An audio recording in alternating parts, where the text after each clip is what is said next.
2014-15 में जब हमारा 15 में जब हमने पहला बजट पेश किया था, वो लगभग 31,000 करोड़ रुपए का बजट था। आज जो बजट पेश किया गया 7 साल के बाद, ये लगभग 76,000 करोड़ का बजट है।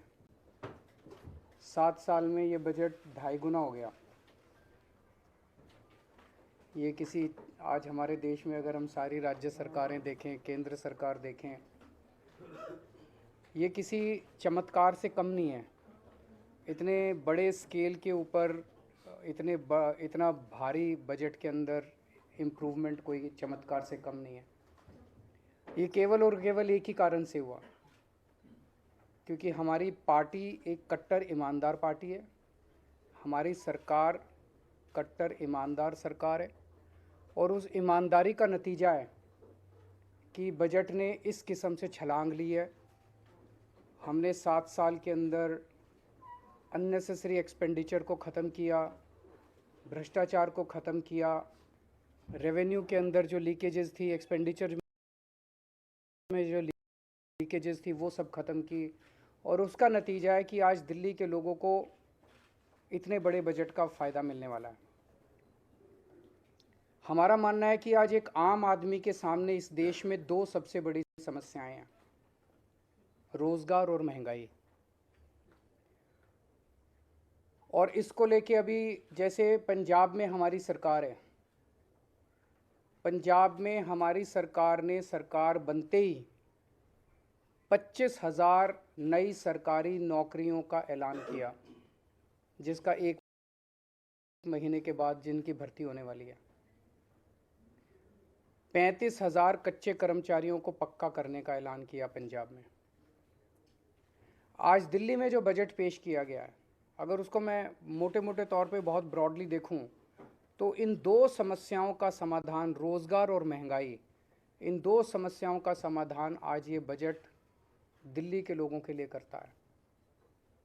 इतने बड़े स्केल के ऊपर, इतने क्रिएटिव और इनोवेटिव तरीके के साथ मुझे नहीं लगता, रोज़गार पैदा करने के लिए मुझे नहीं लगता आज तक कभी भी किसी भी सरकार ने प्रयास किया है जो आज इस बजट के ज़रिए किया गया है।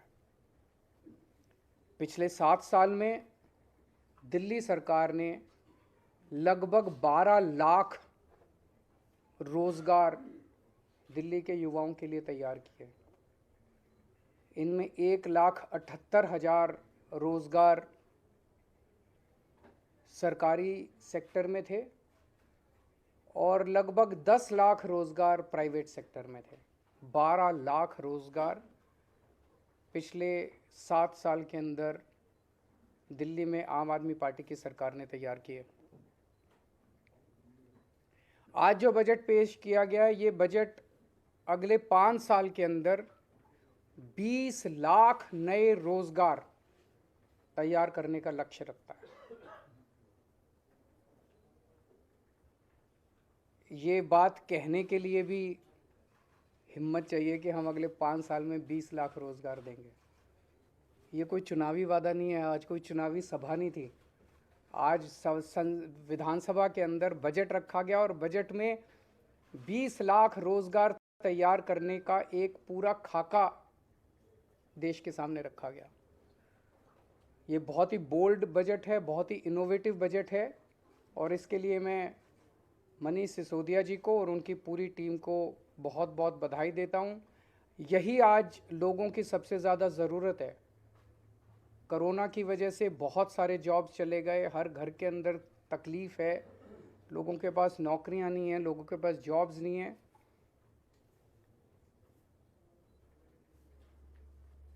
तो 20 लाख जॉब्स का ये जो बजट है, इसमें बताया गया कि दिल्ली में 1,68,00,000 लोग ऐसे हैं जो कि जॉब्स लेने के लिए सक्षम है। आबादी 1,68,00,000 नहीं है, आबादी तो 2 करोड़ के ऊपर है, उसमें बच्चे हैं। ये 1,68,00,000 लोग टोटल हैं who are fit to take up jobs. उन 1,68,00,000 लोगों में से केवल 1/3 लोग ऐसे हैं जिनके पास आज जॉब्स हैं दिल्ली के अंदर, बाकियों के पास जॉब्स नहीं हैं।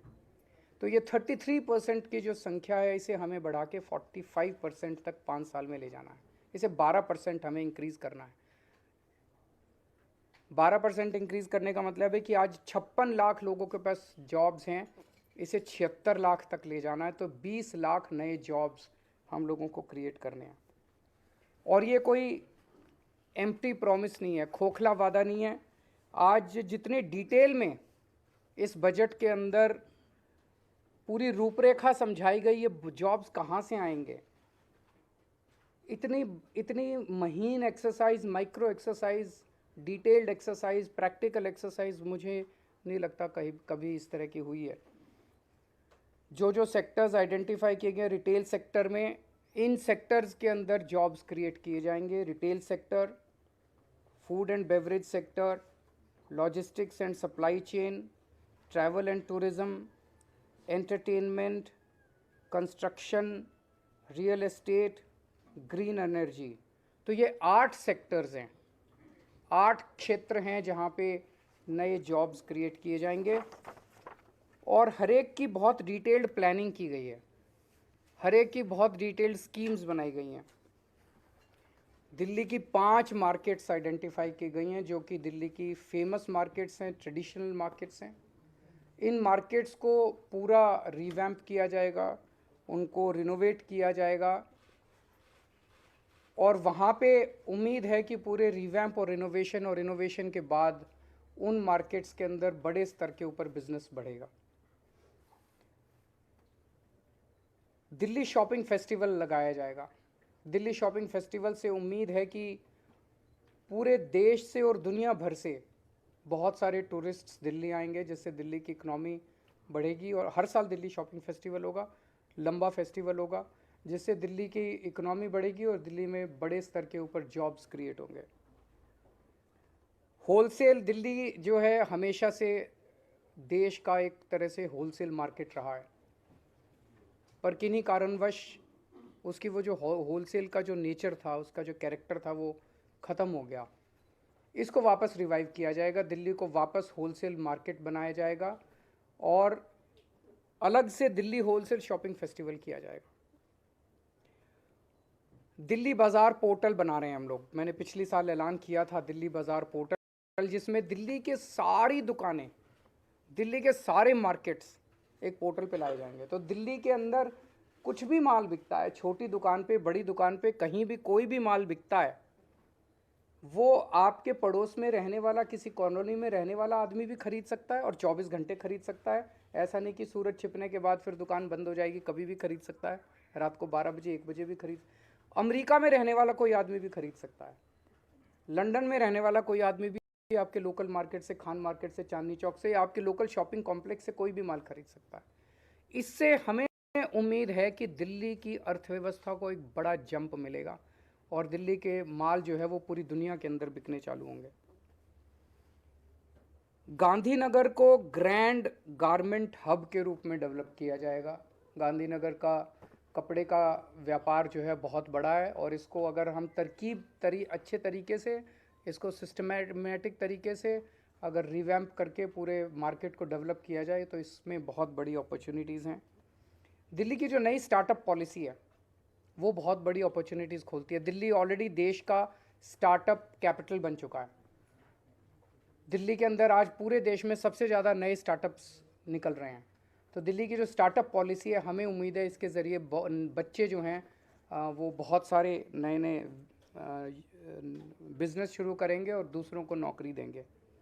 दिल्ली के जो नॉन कन्फॉर्मिंग इंडस्ट्रियल एरियाज़ हैं उसको सबको डेवलप किया जाएगा। यहाँ पे हमें उम्मीद है कि काफ़ी सारे जॉब्स निकलेंगे। जो फेमस फूड हब्स हैं उनको डेवलप किया जाएगा, उनको मार्केट किया जाएगा। और फूड ट्रक पॉलिसी, जो खाने वाले ट्रक्स होते हैं, इसकी एक पॉलिसी बनाई जाएगी ताकि बड़े स्तर के ऊपर इनको प्रमोट किया जा सके। ये सारे वो चीज़ें हैं जो एक आम आदमी कर सकता है। हम कोई ऐसी चीज़ें नहीं कर रहे जिसके अंदर बहुत बड़ी कैपिटल की ज़रूरत है। जो एक आम आदमी, छोटा आदमी थोड़ी से कैपिटल से, छोटी कैपिटल से अपना बिजनेस शुरू कर सकता है। ये सारी चीज़ें, क्लाउड किचन क्लस्टर्स की स्थापना की जाएगी, इलेक्ट्रॉनिक सिटी बनाई जाएगी, e vehicle, solar energy, urban farming, इसके ज़रिए ऑलरेडी दिल्ली ईवी कैपिटल बन चुका है देश का। दिल्ली फिल्म पॉलिसी जो बनाई गई है, हमें उम्मीद है इसके ज़रिए बहुत सारे जॉब्स क्रिएट होंगे। रोज़गार बाज़ार पोर्टल जो हमने बनाया, रोज़गार पोर्टल जो बनाया था हमने पिछली साल, जैसे ही हमने शुरू किया उसमें 10 लाख के करीब जॉब्स निकले थे। इसका सेकंड वर्जन बनाया जा रहा है। तो इस तरह से ये जो 20 लाख जॉब्स का एक एक के सामने लिखा है कि ये करने से इतने जॉब्स क्रिएट होंगे, ये करने से इतने जॉब्स क्रिएट होंगे, ये करने से, ये पूरा डिटेल्ड प्लान आज देश के सामने रखा गया। दूसरी सबसे बड़ी समस्या लोगों के सामने है महंगाई की। महंगाई बहुत ज़्यादा बढ़ गई है, एक आम आदमी को अपना घर चलाना मुश्किल हो गया है। इसमें भी बहुत सारी चीज़ें ऐसी हैं जो दिल्ली के लोगों को, केवल और केवल दिल्ली के लोगों को मिल रही है और वो जारी रहेंगे। आज दिल्ली के अंदर सरकारी स्कूल बेहद शानदार हो गए हैं, शिक्षा फ्री है, कोई पैसा देने की ज़रूरत नहीं है, पूरी की पूरी शिक्षा फ्री है। ढेरों लोग अपने बच्चों को प्राइवेट स्कूल से निकाल के सरकारी स्कूलों में भर्ती करा रहे हैं, ढेरों लोग। इस साल 4.25 लाख लोगों ने प्राइवेट स्कूल से निकाल के सरकारी स्कूलों में भर्ती कराए हैं। अगर आपके घर में 2 भी बच्चे हैं पढ़ने वाले और प्राइवेट स्कूल में पढ़ते हैं, तो अगर 3-4 हज़ार 5 हज़ार रुपये तो एक बच्चे की फ़ीस आई जाती है। तो 10,000 रुपये पर मंथ एक आम आदमी का महंगाई के, इतने महंगाई के ज़माने में बच गया, स्कूल का ही बच गया। बहुत बड़ी बात है। हेल्थ के क्षेत्र में दिल्ली अकेला देश, पूरे देश के अंदर दिल्ली अकेला राज्य है जहाँ पे हर आदमी, चाहे अमीर हो चाहे गरीब हो, उसका पूरा इलाज मुफ्त है। अगर आपको थोड़ा सा बुखार हुआ, मोहल्ला क्लिनिक जाइए, आपको डॉक्टर दवाई देगा, डॉक्टर भी फ्री, दवाइयाँ भी फ्री, टेस्ट भी फ्री, सब कुछ फ्री। अगर आपको कोई बहुत बड़ी बीमारी हो गई जिसमें 20 लाख 30 लाख 40 लाख का खर्चा आता है, आप जीटीबी जाइए, एलएनजेपी जाइए, जीबी पंत जाइए, दिल्ली सरकार के 38 बड़े बड़े हॉस्पिटल है, किसी में भी जाइए, सारा इलाज फ्री है। सारा पैसा दिल्ली सरकार देगी, आपसे पूछा नहीं जाएगा आप अमीर हो कि गरीब हो, बीपीएल के कार्ड की ज़रूरत नहीं है। आप अगर कोई टेस्ट कराना है, एमआरआई कराना है, सीटी स्कैन कराना है, जो भी कराना है, दिल्ली सरकार के हॉस्पिटल्स में फ्री है। हॉस्पिटल में टेस्ट ना हो पाए, आप प्राइवेट में करा लो, सारा रिम्बर्स किया जाता है। इस तरह की हेल्थ सिक्योरिटी जो है, मुझे नहीं लगता देश तो छोड़ो, दुनिया में कहीं इस किस्म की हेल्थ सिक्योरिटी कहीं किसी भी राज्य के सिटीजन्स को दी गई है। ये अब जैसे आज वित्त मंत्री, उप मुख्यमंत्री जी ने कहा कि हेल्थ एक ऐसा सेक्टर है जो लोगों को गरीबी में धकेल देता है। कोई घर में बीमार हो गया, बड़ी बीमारी हो गई, सब कुछ बेचना पड़ जाता है, सब कुछ ख़त्म हो जाता है। वो दिल्ली के लोगों को चिंता करने की ज़रूरत नहीं है। बहुत बड़ी सिक्योरिटी है, शिक्षा की सिक्योरिटी, हेल्थ की सिक्योरिटी। तो लोगों को महंगाई से और चीज़ें जो हमारे कंट्रोल में नहीं है वो तो हम कुछ नहीं कर सकते, लेकिन जो हमारे कंट्रोल में है वो तो हम कर रहे हैं। तीसरी, बिजली। आज दिल्ली के 73% जनता को फ्री बिजली मिलती है, 24 घंटे बिजली मिलती है, बहुत बड़ी बात है। मैं कई राज्यों से होके आया हूँ, 5-5 हज़ार, 10-10 हज़ार, 15-15 हज़ार रुपये लोगों के बिजली के बिल आ रहे हैं हर महीने। यहाँ पे लोगों के बिजली के बिल 0 आते हैं। महंगाई के ज़माने में ये बहुत बड़ा सपोर्ट है। पानी फ्री मिल रहा है लोगों को। दूसरे राज्यों में आप चले जाइए, दूसरे राज्य क्या, दिल्ली के अंदर भी हमारी सरकार बनने के पहले मैं जब घूमा करता था, लोगों के 5-5 हज़ार, 10-10 हज़ार रुपये के महीने के बिल आया करते थे। अब लोगों के 0 बिल आ रहे हैं। पानी की व्यवस्था हो रही है। अब 24 घंटे पानी करेंगे, उसके ऊपर भी काम कर रहे हैं। केवल पानी फ्री नहीं, पानी नहीं आए तो फ्री पानी का क्या फ़ायदा है। तो पानी भी 24 घंटे आया करेगा, इसकी भी हम लोग व्यवस्था कर रहे हैं। और महिलाओं को फ्री ट्रांसपोर्ट। ये 5 चीज़ें बहुत बड़ी हैं। शिक्षा फ्री, स्वास्थ्य फ्री, बिजली फ्री, पानी फ्री, ट्रांसपोर्ट फ्री। इन 5 चीज़ों से दिल्ली के एक आम आदमी की ज़िंदगी को थोड़ा सा सहारा दिल्ली सरकार देने का काम करती है। तो एक जो अच्छी खबर, दिल्ली की जितनी कच्ची कॉलोनियाँ हैं, कच्ची कॉलोनियों में मैं जब भी जाता हूँ, नरक की ज़िंदगी है लोगों की। एक बारिश आ जाए तो पूरा कीचड़ ही कीचड़, सारी नालियाँ बाहर वो बहने लग जाती हैं। 31 मार्च 2023 तक दिल्ली की सारी कच्ची कॉलोनियों के अंदर सड़क, नाली, पानी की पाइपलाइन और सीवर की पाइपलाइन का काम ख़त्म कर दिया जाएगा। कुछ कॉलोनियाँ बच जाएंगी जो फॉरेस्ट की वजह से ASI की वजह से, इन वजह से उनको परमिशन नहीं मिल पा रही। 100-125 कॉलोनियाँ बच जाएंगी। उसके अलावा दिल्ली की सारी कच्ची कॉलोनियों में ये 4 चीज़ों का काम पूरा हो जाएगा। मैं समझता हूँ इससे दिल्ली की कच्ची कॉलोनियों में लोगों को बड़ी मदद मिलेगी, सहायता मिलेगी और लोग इज्जत की ज़िंदगी जी सकेंगे। चुनाव के दौरान जब मैं प्रचार करता था तो कई जगह जाता था, लोग कहते थे जी रिश्ते नहीं आ रहे अच्छे। वो देखने आते हैं तो वो देखते हैं पहले तो जिस गली के अंदर सारी गलियां टूटी पड़ी हैं, सड़कें टूटी पड़ी हैं, नरक की ज़िंदगी है। मैं उम्मीद करता हूँ इसके बाद लोगों के सम्मान मिलेगा और रिश्ते भी अच्छे आने चालू होंगे। यमुना को भी साफ़ करेंगे, उसके ऊपर पूरा काम चल रहा है। उसके ऊपर मैं पहले ही प्रॉमिस कर चुका हूँ कि अगले चुनाव के पहले आप सब लोगों को ले जाके यमुना में डुबकी लगाएंगे। उसके लिए आज पूरा इसमें बजट के अंदर प्रोविज़न किया गया है। और एक जो आज सबसे बड़ा ऐलान किया गया जो आपने नोट नहीं किया, वो है ट्रैफिक लाइट के ऊपर जब आप रुकते हो, आपकी खिड़की के पास आके कोई बच्चा छोटा सा नॉक करता है और वो आपसे पैसे मांगता है या वो कुछ बेचने की कोशिश करता है, उसकी तरफ कोई ध्यान नहीं देता कोई सरकार। क्यों? वो वोटर नहीं है, वो वोट नहीं देता, वो वोट बैंक नहीं है, कोई सरकार उनकी तरफ ध्यान नहीं देती। आज हमने 10 करोड़ रुपए इन बच्चों के लिए हम residential state of the art facilities का एक स्कूल बनाएंगे। वो रेजिडेंशियल स्कूल बिल्कुल अलग किस्म का होगा क्योंकि इन बच्चों को सबसे पहले हमें इमोशनल और साइकोलॉजिकल सपोर्ट देना पड़ेगा। इन बच्चों को जब आप उस ट्रैफिक लाइट से उठा के वहाँ ले जाओगे, बहुत प्रयास किए गए, सारे प्रयास अभी तक फेल हो गए। जितने भी प्रयास अभी तक किए गए वो सारे प्रयास ऐसे थे जिसके अंदर मानवता नहीं थी, मानवीयता नहीं थी। उनको पकड़ा गया, मुझे कनॉट प्लेस हनुमान मंदिर के आसपास से उनको पकड़ते हैं, ले जाके जेल में डाल देते हैं, चाइल्ड केयर सेंटर में डाल देते हैं, वहाँ कोई पूछने वाला नहीं है, वो बच्चे वहाँ से फिर भाग जाते हैं।